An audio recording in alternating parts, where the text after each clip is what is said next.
Croeso I artisoniaeth.com, Gethin yma. Heddiw, da ni am neu creme pâtisserie air.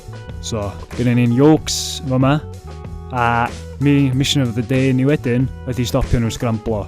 A dyma pam, da ni efo bach o help gyn hein. Ar gyfer y cam cynta, da ni jyst yn adio'r siwgr a wisgo fo fewn efo'r egg yolks. Cam nesa, y blawd. So mae'r blawd yn neud ydy, mae o'n gelatineiddio ar tua'r un tymheredd a mae proteins wyau. Yr allergy dad I jyst meddwl bod chdi'n adio mwy o bobl I nightclub, to. Os di'r nightclub reit wag, ti'n mynd I golli dy ffrindiau, ond os wyt ti efo nightclub llawn bobl yn mynd efo'i gilydd, mae'n reit debyg bod chdi'n mynd I golli dy ffrindiau.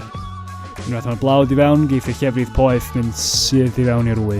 Ddim I gyd ar unwaith, poeth yn I oer efo yma bob tro, de.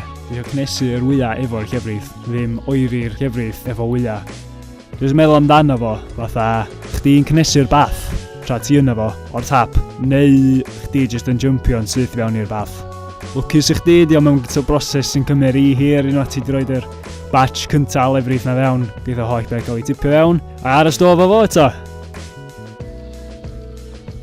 Adiwch y gelatin wan, dwi'n neud hyn fel bod fi'n cael cwstad tew, ond eto os ydych chi eisiau rhywbeth fatha vanilla sauce, wedi jyst teneuo fo, wedyn trwy adio cream. So, breakdown o creme pâtisserie air. Am ddisgrifiad bach mwy trylwyr, dwi sgwennu rhywbeth bach ar artisoniaeth.com. Gewch chi fynd I wylio yr fideo sy'n mynd efo hwn, sy'n dangos I chi sydd yn gwneud shoe buns, fatha eclairs neu cream puffs. Cream puffs!